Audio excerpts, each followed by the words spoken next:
we entered our rites of passage to becoming a true and enduring democratic society. Going through this passage was hard and dangerous. During the fateful 6 years that followed, we fought and struggled for our natural rights as human beings, put on this earth by the divine hand of our Creator. We lost great heroes and heroines along the way. In this struggle, the winner of June 12, 1993 presidential election, Chief MKO Abiola, the most significant symbol of our democratic struggle, his wife, Kudirat, General Shehu Musa Yar'Adua, and Pa Alfred Iwani, amongst others, sacrificed their very lives. They bravely surrendered their fortunes so that our nation might have a better one. Let us honor the memories of Chief Anthony Enahoro, Chief Abraham Adesanya, Commodore Dan Sulaiman, Chief Athon Wanko, Chief Chukwuemeka Ezeibe, Admiral Ndibusi Kanu, Chief Frank Kokori, Chief Bola Ige, Chief Adekunle Ajasin, Chief Gani Udaudu, Chief Ayo Fasami, Chief Gani Fawemi, Chief Olabi Idrojaye, Dr. Beko Ransom Kuti, Chima Ubani, and others who have transited to higher realm.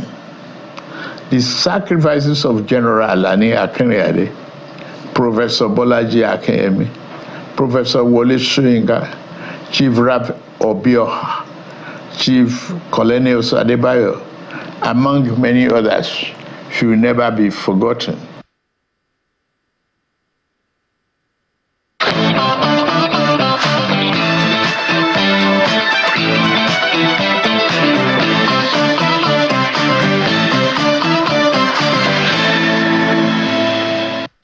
Welcome back to the program. It's Democracy Day, and of course, one of the high points has been the president's speech that is already eliciting reactions, in which the president, practically made a scholarly presentation on democracy. He also spoke about our progress in economic development and the efforts of the administration.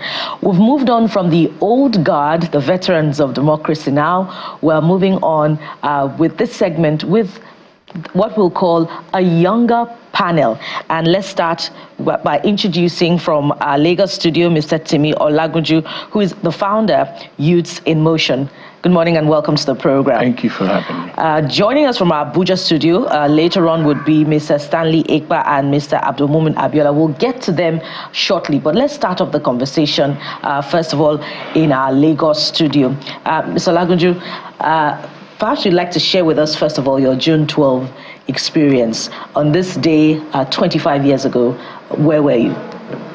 Well, interestingly, the experience was quite nostalgic because I remember, staying, being somewhere at the balcony of my grandpa and overlooking, the entire election process, and the fact that, in a certain political party, you didn't have a single person, queue. It was an open ballot system, and then a particular political party, which was that of the late chief, the legend, MKO Abiola, had everybody queuing there, and it was like some kind of social reflection of the fact that, people that even wanted to vote for the other party haven't seen people queue for this other party, just knew that there was no point. In that case, evidence became the end of all arguments.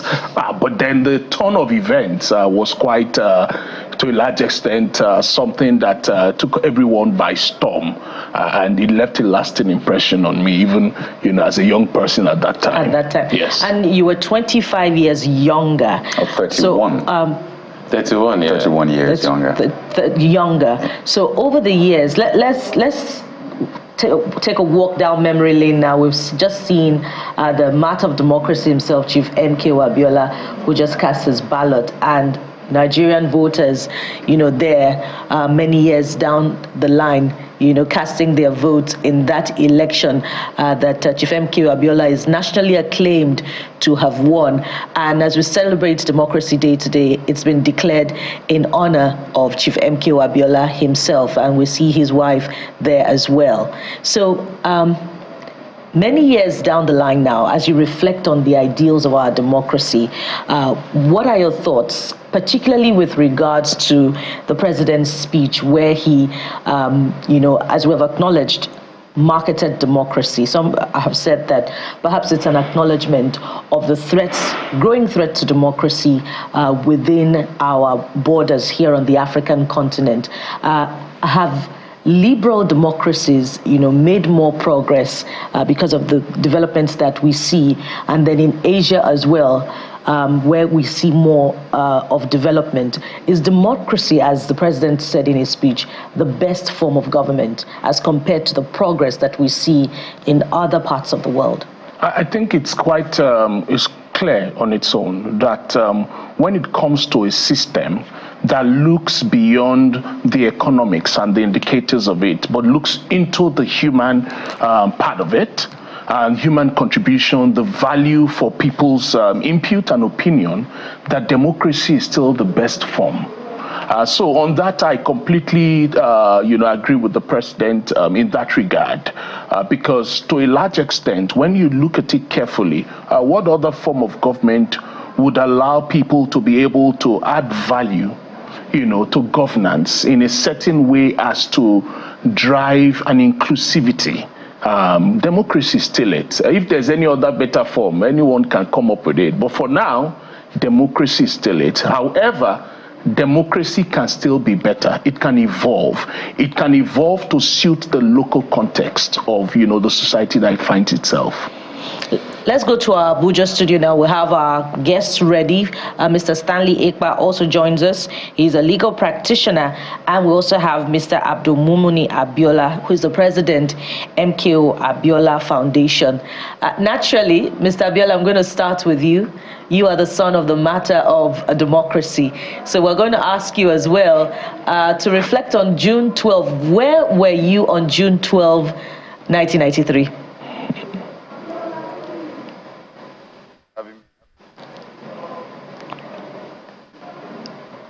Oh dear. We'll return to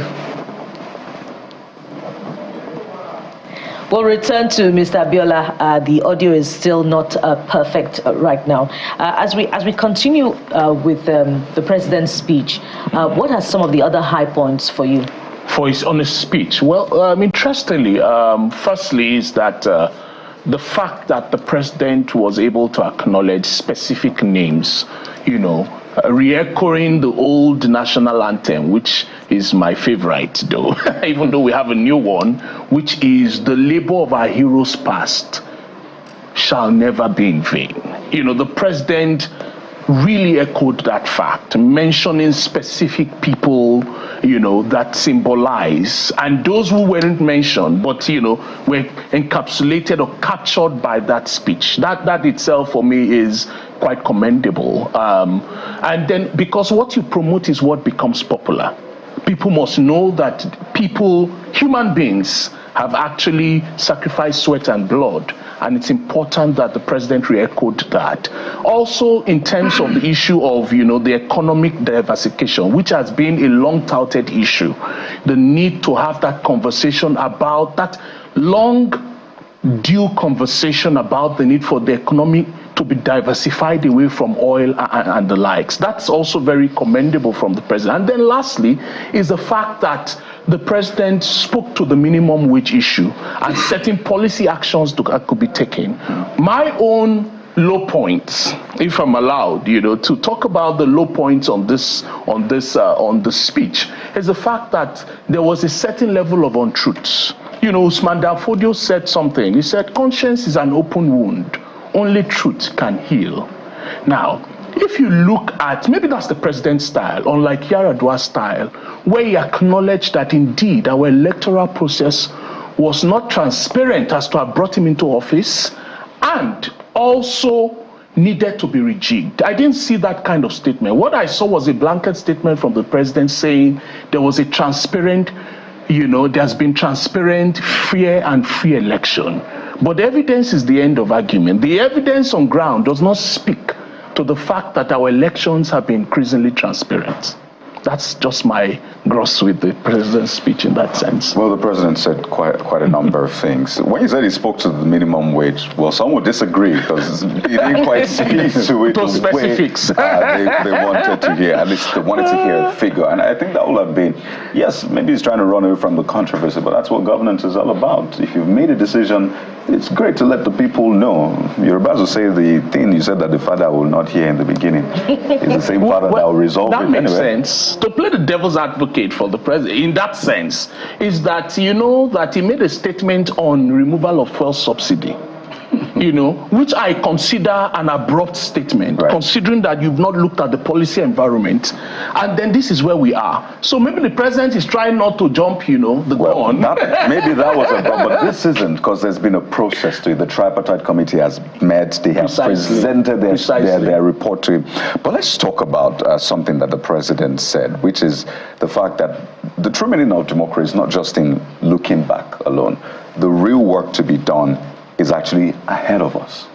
While we can find out where you were during the June 12 election in 1993 and what happened during that period, but more importantly is what democracy means to you as a young person, or what kind of democracy you want to see as a young Nigerian. And I think it's a very important point to make. The old guards talk about what they envisioned as democracy, but for you, I imagine it's quite different, because you are now able to even compare with other climes. It's a global village now. So what does democracy mean for you, or what do you want it to mean to you, such that you say, this is truly the best form of governance? Well, personally, I think on a more general specific, before I move into policy specifics as to this, is the fact that I would want to see a democracy that is tailored to a specific local context in that sense, and that can help drive development at the grassroots level. And by so doing, I'm saying that a democracy that truly incorporates the powers, the place of traditional rulers, that kind of democracy, a democracy that truly incorporates the place of where traditional rulers are not stooges of political office holders who toss and turn at every point. A democracy where the local government is truly the local government, where the governance is much closer to the people than you can imagine, as close as the people as air is to them.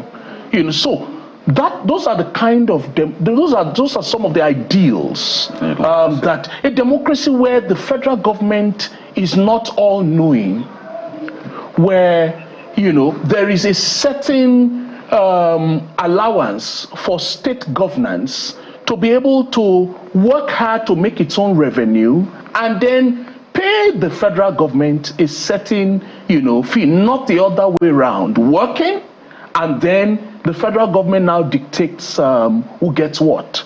That kind of democracy. So those are the core issues that I think we need to look at in that sense. All right, we're going to go back to some of the things the president said in his speech today, and then we'll switch gears to Abuja studio. We have Mumuni there as well as Ekba all waiting for us. Let's take a listen to some of the excerpts of the president's speech earlier this morning. Today, 25 years later, we celebrate the silver anniversary of our journey in democracy. We have studied the course. Democracy is neither a foreign nor abstract concept devoid of real-life meaning for us. Neither can we afford to reduce or minimize it to being nothing but the mere holding of periodic elections where one candidate and party outdo another. While elections attract democratic attention, they are but one aspect of democracy. Democracy is a way of life that encompasses a broad outlook of which elections are but a part. As such, a nation can have elections without being democratic, but a nation cannot be truly democratic without holding elections. That we have established a tradition of holding transparent, open, and fair elections gives credence to our democratic standing. That we have experienced peaceful transitions of government affirms our democratic temperament. Let's get your immediate. I know you mentioned it in passing, but the president has said that, more like paraphrasing, we must not define our democracy based on election cycle. What's your perspective? That's very true. Because governance is not just about the elections. It's also about, pre-elections and post-elections and how that interface is managed, graduating from there. So, yes, very key.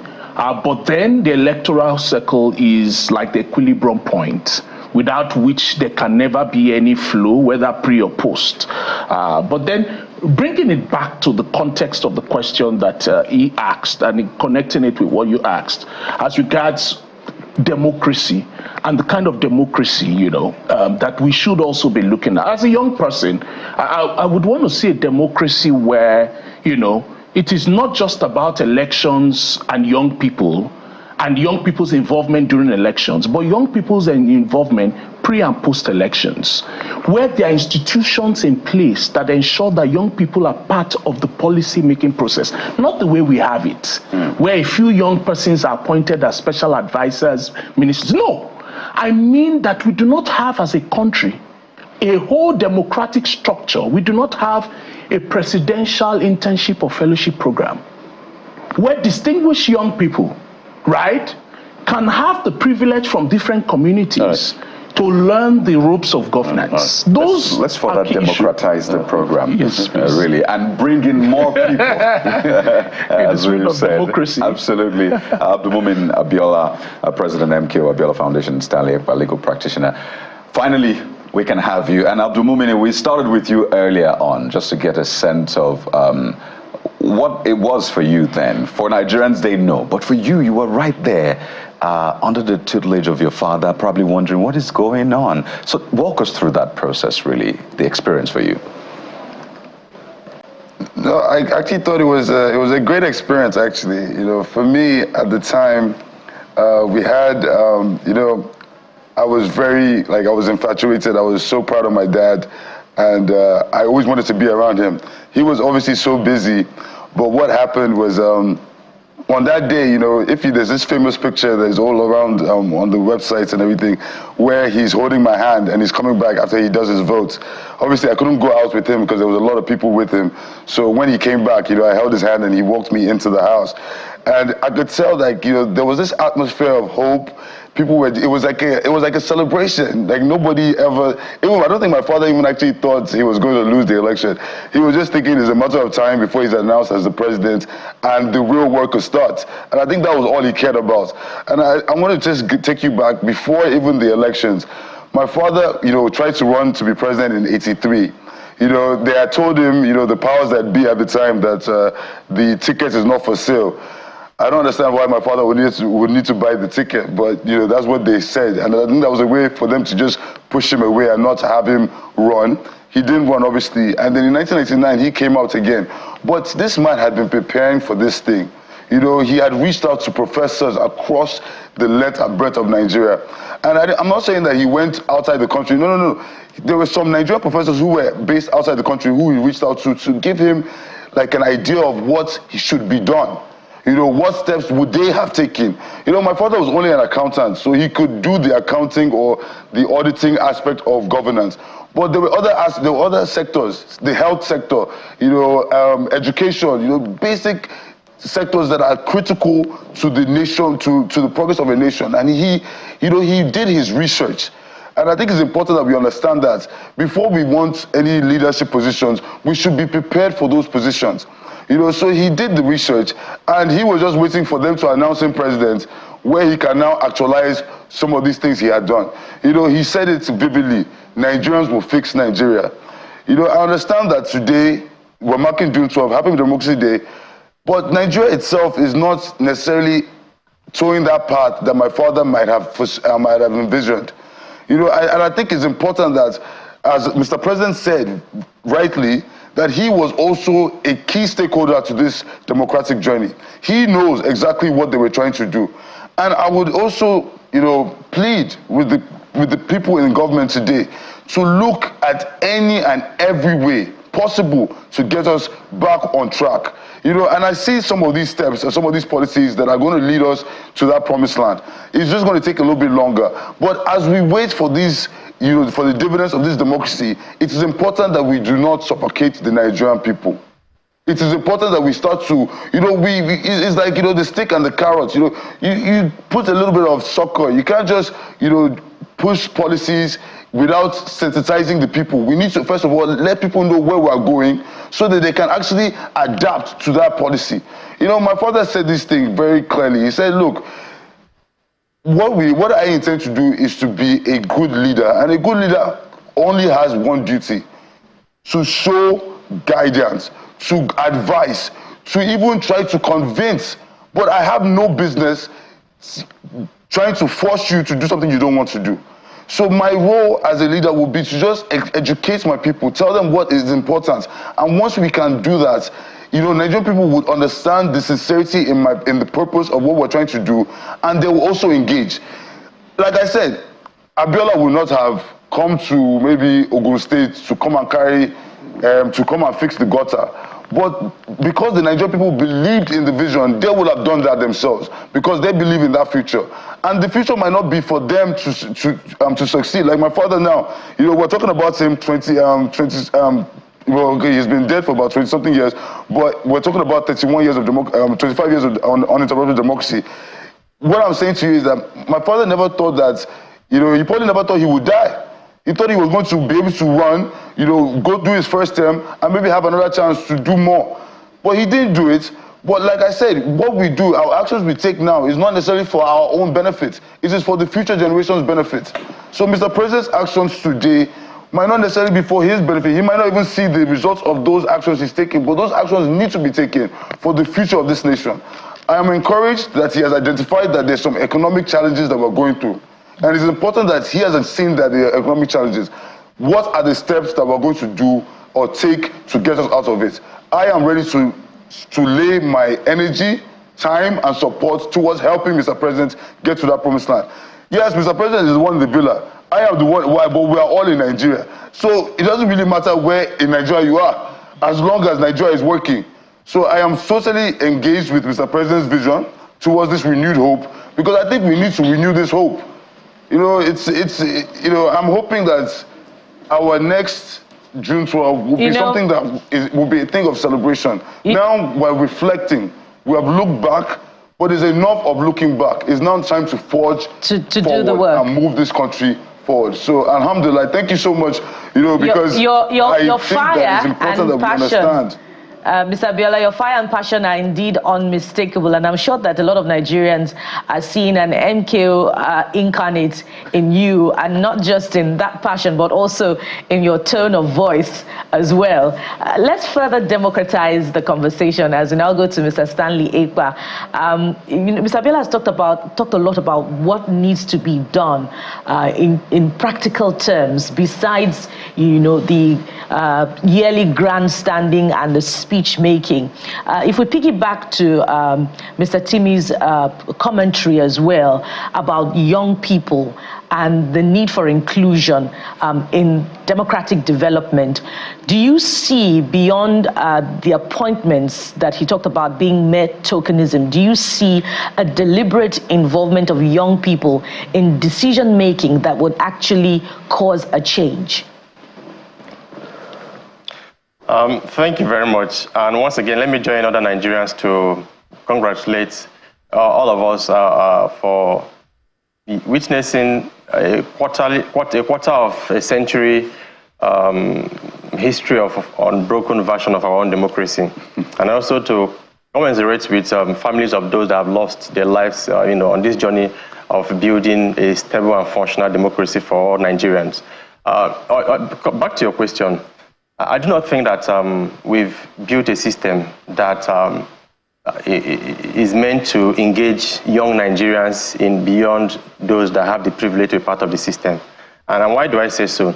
Despite the fact that we have improved legal framework for inclusion, you look at the Not Young to Run Act, you look at amendment to the Electoral Act, you look at different policies that has been brought up to see that there's so much of inclusion of either young persons, women, or people with disability. You realize the fact that institutionally we've not really done well to ensuring that we have young people or people that may not have the capacity on their own. I mean, what I mean that, I mean people at the grassroots now who has the credentials of competence to participate in the political space, or who has the capacity to serve their communities. We have not given them that chance. The space seems to still be blocked, for those that are within the elite space or within the political space. It is still, as my learned brother said earlier on, it is still for those young persons that has the privilege of knowing the political leaders at the moment, who are giving either special advisor, special assistant, and all that. And that exactly is not a way to define, the inclusivity as a variable of democracy. You have to look at exactly what has our democracy done in ensuring that the voice of everyone that is qualified, everyone that is competent, everyone that is present, everyone that has something to offer is being given the opportunity to do so. And the best way, of course, we can actually do that is to see that we decentralize the way we see democracy, really. For the last 25 years, we've been made to believe that there's just one person, the president, who is the defined symbol of our democracy. But it shouldn't be that way. We have 36 governors of the states. We have 469 federal lawmakers. We have 993 State House of Assembly. We have 8,809 ward councillors. We have leaders across different levels of governance in the country. And the best way to bring young people on board is if all these levels of governance, we're able to see how best we can create a space for young people to participate. It may not be elective offices. It could as well be appointive or mentorship offices that is going to enable them to learn, really. Because it is not the case that because people are young, we should give them the opportunity to serve or to lead. It must be based on the fact that they've built the credentials of competence, they've built the credentials of the character, and then, of course, they have the capacity to really deliver if given any mandate to serve their communities, really. Let's take it back to Momoni as we begin to wind down. Maybe your last thought. I came on that document, 1990 Ogoni Bill of Rights, and I looked at some of the things they required in Ogoni land. I realized that the same thing they're asking for is still being asked for across communities today. 25 years now down the line of this unbroken democracy, projecting to 25 years from now. What is it that you don't want to see on the list anymore? Well, I need to, first of all, look at the list you're referring to, because I don't think I've seen that list. I'm talking about the list of the basics. We're still talking about water, road, education, health, the very basics. Okay, so the song, that jingle. Okay, so the jingle that my father had, no lights, no water, attire for this country. Okay, I get your point. You see, for me,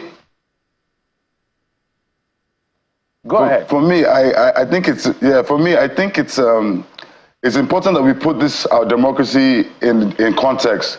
You have to understand that after my father's demise and the 5 years of dictatorship of late Sani Abacha, we found that Nigerian people were already, I think they were frustrated. This was the Nigerian psyche was damaged to a point that it was so easy for General Abdul Salam to just give us a contraption as a constitution. Now, this is the bane of our problems. And I've said this over and over again. If we are to actually truly want Nigeria to move forward, We first of all have to identify what Nigeria is. And we need to do that as a collective whole.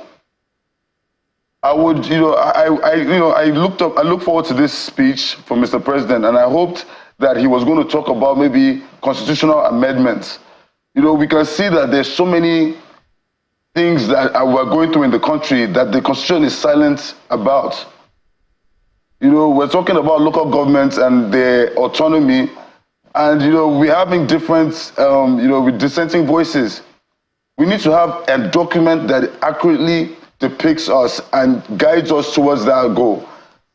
I believe that, inshallah, in due course and with more representation, we need to participate. We cannot have a situation where we have 90 million people with voters' cards and the people who end up voting for the president is only about, the total population of voters is 20 million. So let's see if we can encourage our brothers and sisters to get involved, get educated, and then engage with these leaders. That is the only way we're going to get to that promised land. All right, Mr. Ekpa, your last words also in 60 seconds. 60 seconds, please. Okay, thank you very much. I think my last word would have to be that we have to look for our democracy in terms of, the utilitarian demands. Exactly how is our democracy, promoting the greatest good for the greatest number of Nigerians. Secondly, we have to begin to look at our democracy in terms of what exactly is our democracy doing, to education and human capital development for Nigerians. What exactly is democracy doing to healthcare for Nigerians? What exactly is democracy doing for productivity for Nigeria? What exactly is our democracy doing to secure the lives of Nigerians? What exactly, is our democracy doing to provide the well-being and welfare of Nigerians? But more importantly also, this democracy we are referring to, whose democracy is it? By who is this democracy being run? Is it for the select few, or is it by all Nigerians and for all Nigerians? But most importantly also is the fact that we must also begin to look at the core variables of democracy, inclusivity. Who are the ones involved in this? It should be all of us, really. And if we go beyond inclusivity, we must begin to see that we have to, remove a bit of the monetized system of our democracy. Democracy should be about debate. It should be about public conversation as to issues that affect all of us. It shouldn't be about money.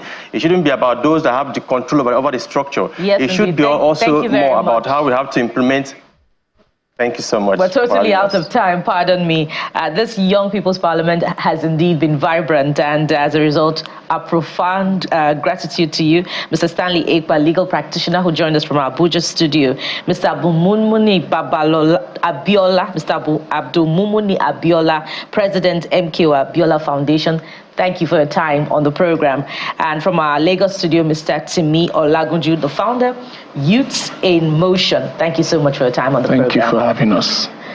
All right, so we'll switch gears now. We're still with the spirit and letter of democracy. This time around, we'll be looking at the letter of June 12, 1993, as we walk down memory lane, trying to find out what exactly happened. How was the story told in papers from 1993? You don't want to miss this part of the conversation, so stay with us. We'll be right back.